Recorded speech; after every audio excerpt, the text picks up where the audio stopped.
is Dr. Christa Foster Crawford. She's founder of the Freedom Resource International. She's a leader and a legend.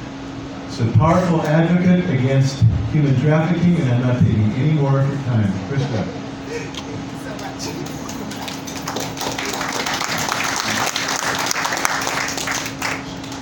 It is so good to be here, and I'm really thankful for all of the resources that we've been provided today about how to make our lives better in Chiang Mai, how we can survive the storms that come around in terms of bad air or random viruses, or the more daily risks that we face from tuk-tuks or motorcycles or other things. Today I'm going to be talking about risks that many people face every day in this city that we might not know about, that perhaps don't affect us individually, personally, but we actually have a role to play. And so my main takeaway from today is understanding that human trafficking and exploitation. How many people heard about human trafficking before coming today? Yeah? How about before you moved to Thailand? Yeah? Thailand is a land of smiles. This is a fantastic, wonderful country with many, many beautiful things. And unfortunately, one of the reputations that is about Thailand is about the problem, especially about sex trafficking. Perhaps how many of you have seen the article in The Guardian about modern slavery, especially in the fishery industry? Have people read about that? That came out about 4 or 5 years ago, 3 or 4 years ago, and it really made a huge impact in people's awareness, and then I noticed it's kind of gone away. These are not new issues. I've been in Thailand. I came originally as a tourist in 1998, and we've been living here since 2001. And I came originally to work with the International Justice Mission. I was the country director for a big American-based human rights organization looking at the issues of brothel-based prostitution of underage girls. And we found very quickly that, yes, that is a very sad and compelling issue, but it's not the only issue. There are many, many different forms of exploitation that we'll talk about soon. But it's a pervasive issue, and not just in Thailand, but in every single country that each of us hails from. And it's something that doesn't just involve girls and women or sex, but it also involves labor, men, boys. It involves many organs, marriage, soldiering, bordering, for wars, many of the things that we would never think about. And so what I want us to do today is have a really, really quick introduction to this complex, multifaceted problem, and then figure out what it means to have a comprehensive, multi-sectoral response to it, of which each of us in this room can be part. I wear a lot of hats. I'm a lawyer, is one of my hats. I'm also a professor at Payap University, where I help direct the Human Rights Law Clinic. And I'm a resource queen. And so I brought up to the stage with me a ton of resources, which is only a really small fraction of the ones that I have at my grasp. Some of them are books that I have written or edited about the issues. So if you want to learn more and you're a nerd and you want to read a lot, like me, there are these books. If you don't want to read so much and you want more kind of a brochure version, I have an ebook as well about So You Want to Rescue Child Sex Slaves, what you need to know before you begin. Because oftentimes what happens is we hear a talk like this and we go, oh my gosh, I'm going to do something. And we sell everything and we move across the world, or we jump in and we volunteer and we realize we're doing something, but is it the right thing?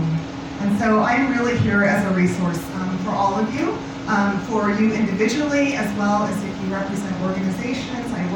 I've been advising the Rotary Club and other organizations about ways in which they can help. I work with many, many NGOs in town.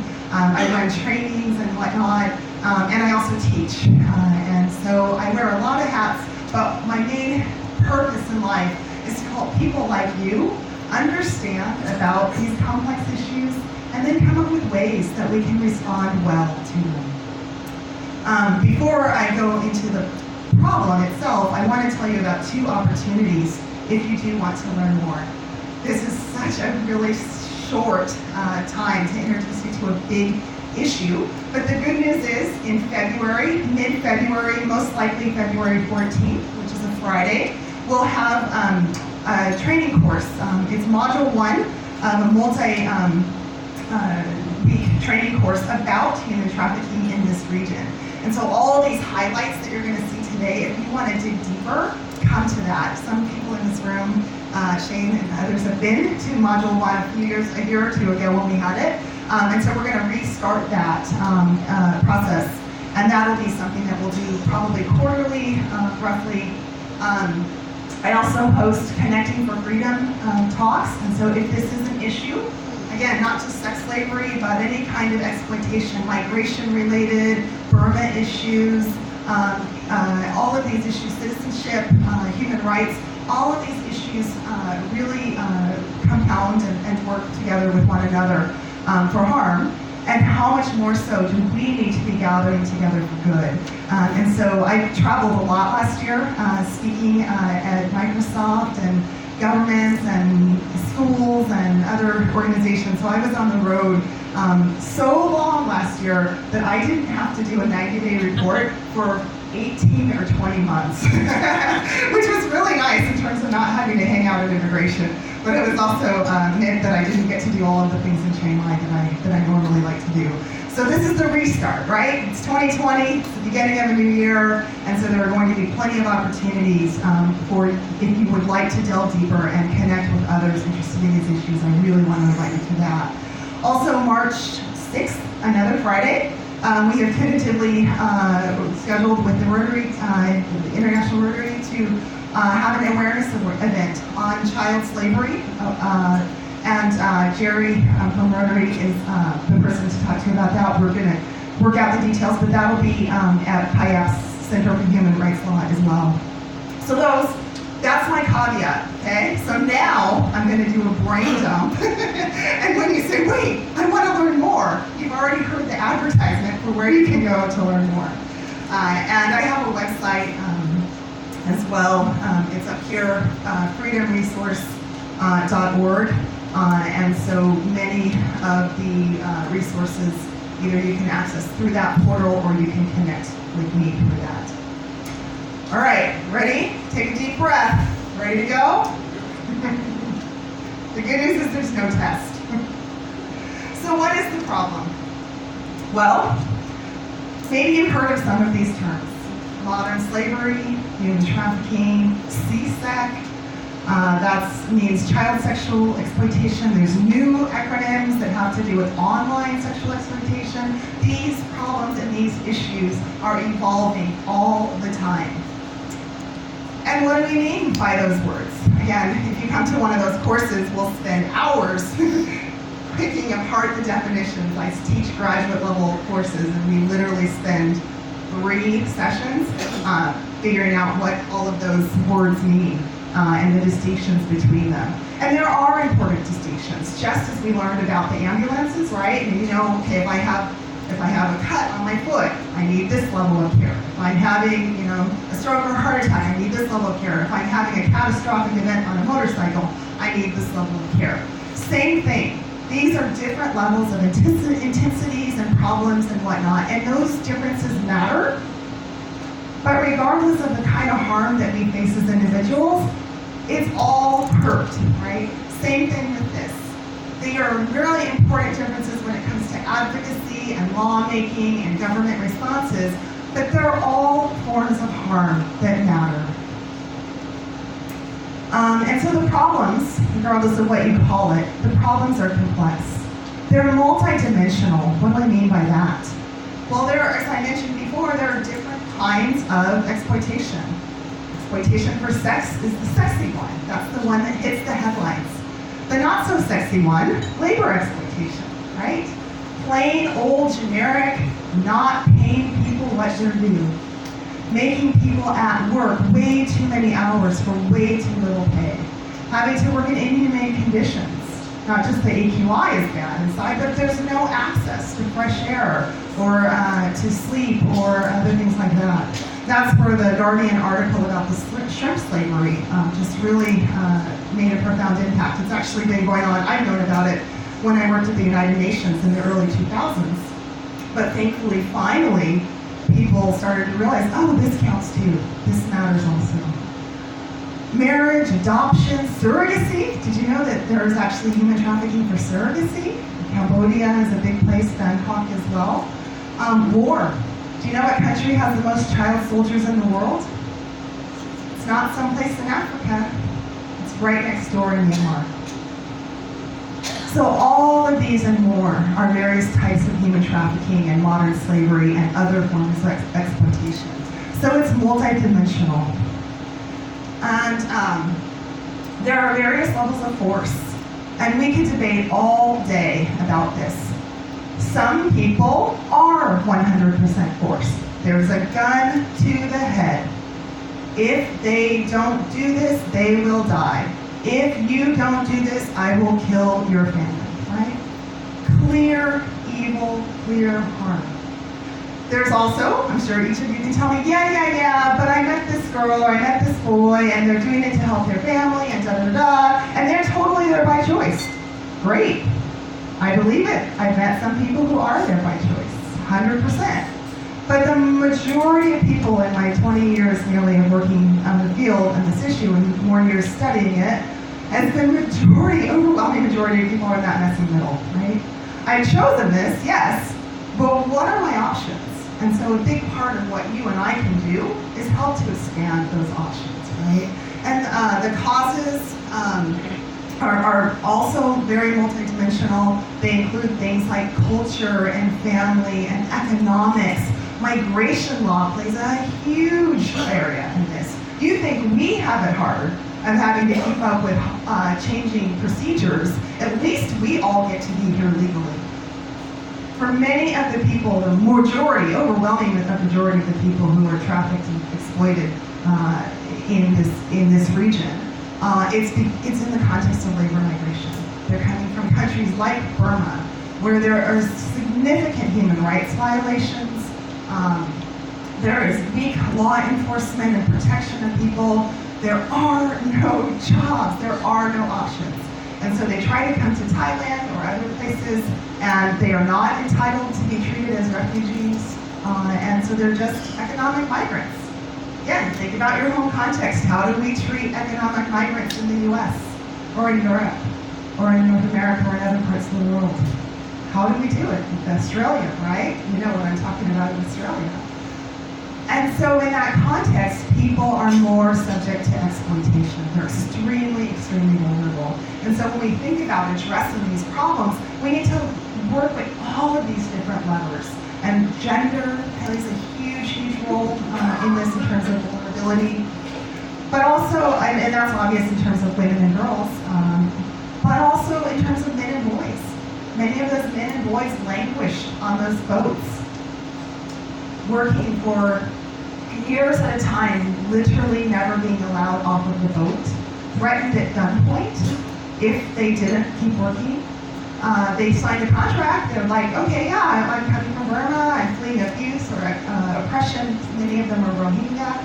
I signed up for this because I needed a job, but I didn't sign up to work 20 or 23 hours a day with no break.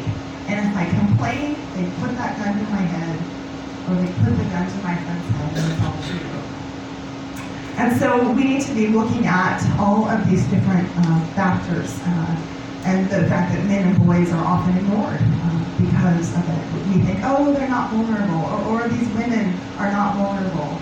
And so we need to be thinking about that. There are multiple causes, and again, if you take one of those courses or read some of these books, you're going to learn a lot more about the supply side and the demand side. Do we have any economists in the room? Do we have anybody who's bought anything? Yeah. Okay, then you're an economist, right? We buy things that we what? We want. That's called demand. Okay, you all have a degree in economics now. You all got an A in economics. Supply side is what are they selling, right?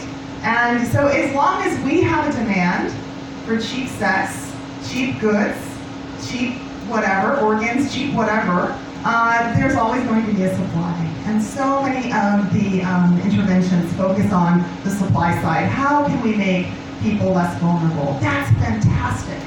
But you know what? It's not enough.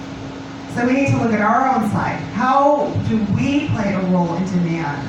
What are we doing through our chocolate purchases, right? That chocolate that we mentioned, the Chiang Mai chocolate, is expensive. Good. It's really high quality, and it also means that it wasn't made by child labor. That Hershey bar, that Nestle bar that we buy at the 7, that was made by child labor. We can make a difference every single day. There are many individual and family and community and societal level causes that, again, I don't have time to get into now, but they address all of those factors that I mentioned before. And there are profound, lifelong holistic effects on people. There's physical effects. The boy or the young man who gets off that boat after a couple of years, do you think that they go back to normal life? They've got wounds on their hands from the nets and the materials and the knives that they weren't trained and they didn't have the proper safety equipment. They've been on a boat for 2 years. What do you think happens when they get off that boat? They walk like this. Their equilibrium is off. They have severe physical problems, but also emotional and psychological problems, PTSD, all sorts of other traumas. They still have economic effects, right? I was only on that boat because I needed a job. I got rescued, I got freed, but now what? I still don't have the right to work. I can't go back to my home because there's not, economic opportunities there. Perhaps if you were rescued from a brothel or from the sex industry, or even if you left voluntarily, you weren't rescued, you left. Think about the social stigma, right? How do you go back? How do you get reintegrated into society? Perhaps you didn't have the skills that you needed to enter the job market or to have a quote, normal, regular life even before.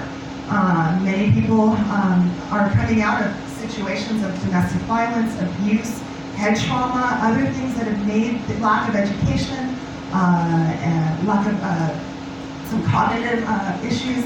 And so they're already vulnerable. They already had a hard time fitting into society before they were exploited. How much so after?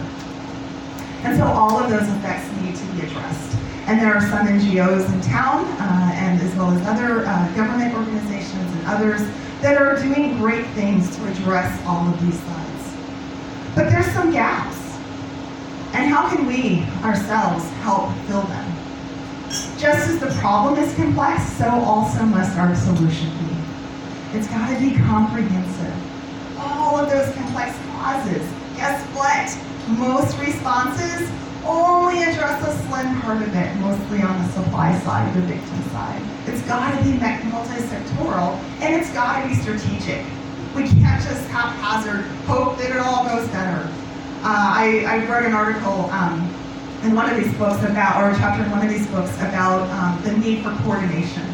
And so we are not coordinated as a movement. I've been doing this in Chiang Mai since 2001. I would say every few months, I hear about a new organization I've never heard of. And I'm the one who holds the most comprehensive list, not because I'm special, just because I've been around. I've already been through the 5 or 6 other networks that have come and gone in my time. We don't know who each other are. So if you do meet somebody, just as I didn't know the right number for calling the ambulance. I thought it was a different number, right? Same thing, if you encounter somebody who has been trafficked or exploited, who do I call? I don't know. And isn't that nuts? Isn't that crazy? Do you think that the traffickers sit in a room and go, I really want to exploit somebody and I gotta get them from Burma to Malaysia, and I hope that if I'm sitting in this Starbucks that the right person's gonna come in to help me make money off of harming somebody else? Do you think that's how they work? No way. Hate to tell you a little secret, that's how we work in the anti-trafficking field. So much of it is by happenstance. And so there are many ways in which you can help that help us be more strategic. This response needs to be comprehensive. All of those multi-sectoral, multi-factor causes, multi-dimensional, holistic effects that I mentioned, we've got to address all of it. Are you kidding me? Well then forget it. Let's just go home now. That's too much, right? Actually, it's not even enough. There's probably a bunch of other graphics that I've added since this when I've gone deeper for different courses. I know there are many more graphics that I have to put up here. But guess what? The good news is we don't have to do it all. All of it's got to be done, but we don't have to do it all ourselves. The NGO world is the primary one that responds to it. Certainly the Royal Thai government is doing some great work. The United Nations and other international organizations are doing great work. But for the most part, it's little rinky-dink, small budget NGOs with people who are only here 2 to 3 years max. They come out of non-professional backgrounds in terms of how do you solve these complex problems. And that's fine, but they need efforts. I remember we used to have a cafe when we were rescuing girls. We would go into the brothel and we would find a 13-year-old girl who was trapped and screaming and kicking, "Get me out of here!" And we would then do all of this legal research and fact gathering and whatnot to help get them out. The sophisticated brothel raid and whatnot. And then we would talk to another woman in the brothel and we would say, "Well, why are you here? Are you trapped? Are you trafficked?" She said, "No, I'm here to help my family." Okay. And then we would say, "Well, what got you here?" And say, "Oh, I had sex with my boyfriend when I was 15. We'd be like, "Man, that shouldn't continue to a life of slavery." But again, some cultural values and some other things that in terms of fatalism and the role and the status of women and they're ruined and all this stuff just conspired to keep them there, right? And then after we weren't doing that kind of work anymore, we were working with street kids. Actually, we were working with adult women because we found out nobody was working with those women. The cute little kids were victims, but the women, whatever. And so we realized they needed options. They didn't need rescue. They just needed options. They needed to not have it be, I have a kid, my husband died or left me, or my boyfriend beat me, therefore I'm in prostitution. And so they needed options. And the option that they needed was economic. They needed a freaking job, right? And nobody at that time was providing jobs. And so we opened up a cafe to provide jobs. And in that process, we found a bunch of street kids, and the street kids were like, "Go away, you're not our target group, right? We like you, but you're cute, but you're not our target group." Turns out, many of those kids were also being exploited. Not in a brothel. You see them walking around and things like that freely, but the economic pressure and the grooming and the other bad things that people do to suck these kids in, even though they're physically free, it was just devastating. And so we expanded our program to work with them, expanded eventually to work with migrants from Burma to help them have safer migration and options. And so it's super complex. But I remember as we were starting our cafe to give jobs to the women especially, I remember we would go to churches in the US and we would talk about what we did and to try to raise money and whatnot, and people would go, "Oh, I could never do what you do." And I'd say, "Well, can you answer email? Because that's kind of what I do all day, and I don't do it well." If you can answer email, you can help trafficking. If you can have administrative skills, if your background before coming here was organizing projects, right? You were, planner or, project designer or whatever, you can help anti-trafficking. As we were starting our cafe, this was early days of Chiang Mai. We were one of the very first Western cafes in town, and there was kind of internet. We were an internet cafe, but it was like clunky, big computers. I didn't even the dial-up. I can't even remember. I remember you couldn't just Google stuff, and so I'm like, Payap, profit and loss. Like, I know that's important, but I don't know what it is. I know. Let me figure out how to make it myself. P&L. What? No. Why in the world am I trying to figure out stuff that there's some accountant out there that does this every day, and they're thinking, oh, there's nothing I could do. I could never do what you do. And yet they are sitting out there, out in, whatever, community group in the US, or sitting in this room right now. So whatever skills you have, we need a multi-sectoral response. We need people from all different fields, from accounting, from teaching, from law enforcement, all education. We need people who will speak out, who will just be a voice. And guess what? Each and every one of us in this room has a voice. Even if we can't physically speak, we can write, we can stand up, we can campaign, we can spread awareness. We can meet with other groups that we're part of. If you're part of other community organizations where you're working with Thai officials or other officials, you can advocate, you can tell them, hey, did you know that this is a problem? Not maybe the problem we thought it was, but it's a deeper, bigger, more complex problem. And so we need to be strategic. We need to understand that big picture. Again, we don't have to do everything, but we need to know what needs to be done and then act in our own area of strength. And the good thing, as I said before, is we get to work together. We get to work together better by working in collaboration and maximizing our impact. We need to address all levels, the grassroots level. Most of the NGOs are helping at that level. Oh my gosh, I want to help these poor little girls or these men coming off this boat. Awesome, fantastic. And yet, we've also got to help the macro level. How can we change those migration and other policies to make people less vulnerable in the first place? And then as well as the institutional and organizational level, how can we help the greater anti-trafficking movement to connect better, right? To have resources, to not just have to write our names on a piece of paper, and that's our network. How can we take advantage of the digital age that we're in to better connect people?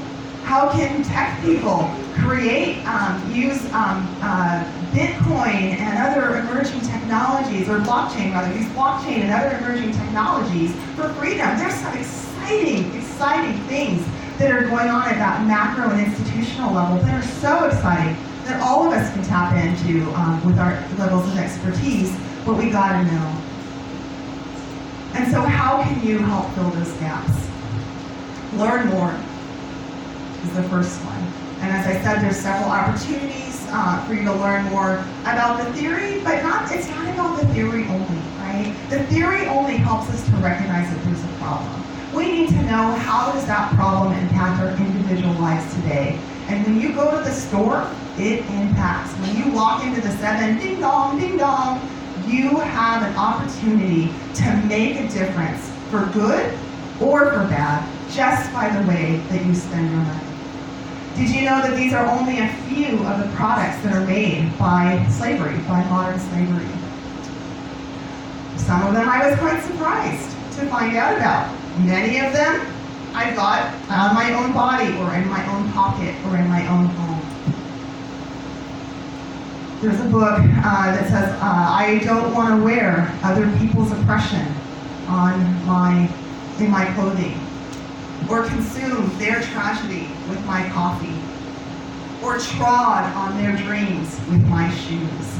And so we need to become more aware. We need to learn, what are the products of slavery that I am consuming every day? How am I contributing to demand? And there are some apps and websites and other tech things that you can use to find out more. And then once we do know, we need to speak out. It's not enough to just know, we must also share. And so we need to spread awareness. Hey, did you know? I went to my college reunion a few years ago, back in the US, and again, I've been working in this field since early 2000s, and I've known about this shrimp slavery thing since 2001. Nobody's done anything about it. It just was one of those things that, like, a handful of people were speaking out and nobody was listening. The Guardian broke the article right before my college reunion. And I went to a really cool undergrad, and they spoil us at our reunions. And so there was this gorgeous shrimp buffet thing. It was like piled, beautiful. And my friends were like, yeah, we saw that article, and we're not going to eat shrimp. And I'm like, crap. Because I want to eat that shrimp, right? But it was exciting that my about, they probably couldn't even find Burma or Thailand on a map. They heard that there was a problem, and they decided to speak out and to do something different. And so we can all make a difference in our individual purchases and lives, but we can also advocate, tell others in power, lobby for better laws and policies and enforcement. We can create opportunity. Again, it's about the money, honey, right? It's about jobs. First and foremost, human trafficking and modern slavery are about the money. It's people making money off of other people's poverty and other people's suffering. And so, of course, the solution should be viable, sustainable economic alternatives. I hate to tell you, that hasn't been the first response. And it's only recent years that organizations, NGOs, are even recognizing the need. And to be even more honest, NGOs were doing a really crappy job at it. And so we need business people who have spent their entire lives understanding supply and demand, business, economics. It's great to have the soft skills, touchy-feely people helping with the psychological and social recovery and integration, but we need people to help provide viable economic alternatives. How can we push out the industry of exploitation by industries of freedom? That's how we solve this problem, and that's where you can become involved. And finally, you can support the movement. You can get involved in NGOs or in networks, learning more and contributing your own expertise as well as financial support. And I don't just mean writing that check. Please don't do that. Because again, many of these organizations that are doing okay, but not what's needed, they're funded. They're really funded. It's really easy to raise money for prevention by just taking poor kids out of their homes and sticking them in a bigger home. That's actually not prevention. That's actually making people more vulnerable. And so it's not a matter of more money, period. It's more money in the right place. And once we can help train those organizations to recognize, no, you don't just take every kid. You take the most vulnerable. And in fact, if we're just putting kids in homes, that's not really solving the problem. How about if we go into the community and we help the community fix itself? That's where we need the money. Whoop. That's where Change. I'm almost done.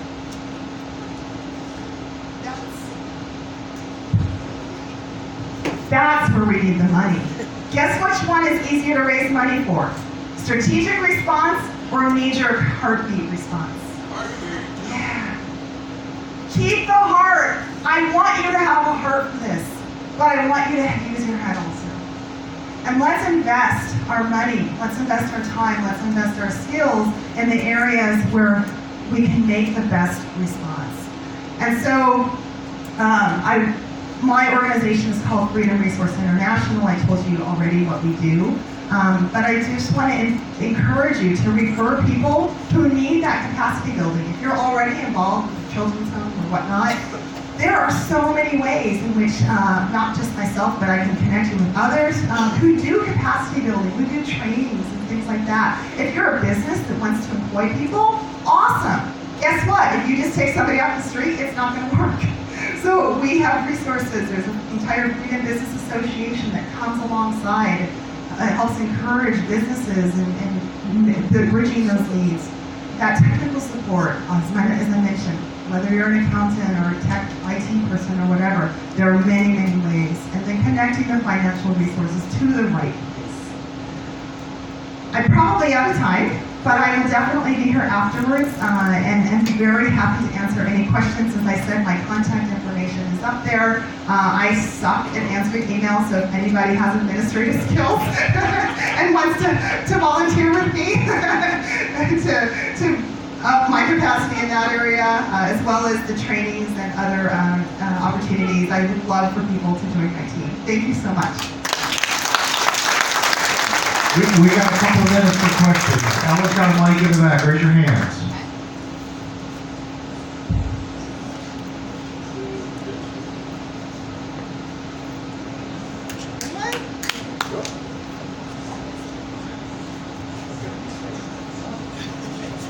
Okay. Questions? Any more questions? There's a question there. Ella's coming with the mic.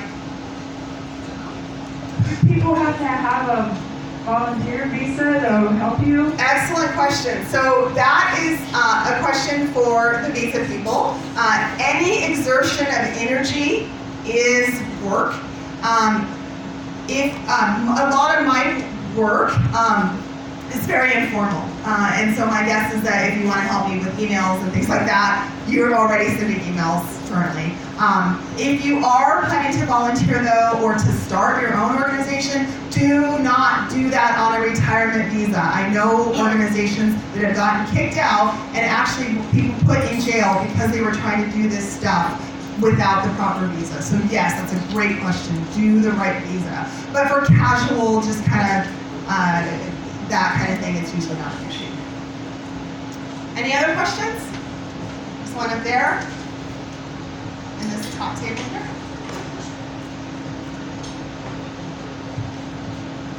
Where can we get more information about your workshop on the 14th? Okay, excellent question. If you email me at Christa@freedomresource.org, I will send out information about that. I'm also happy if you have a card or if you want to give me your email address and I can put you on our mailing list and let you know not just about the 14th as well as March 9th, I think, but also any other future opportunities. I'm very happy to do that. I forgot to bring a sign-up sheet, but come up here and drop a card or just put your name on pieces. You guys have pieces of paper at your table. Leave me your contact information. I'll put you on the list. Last question. Anyone? All right. Well, you all get an A. Thank you so much.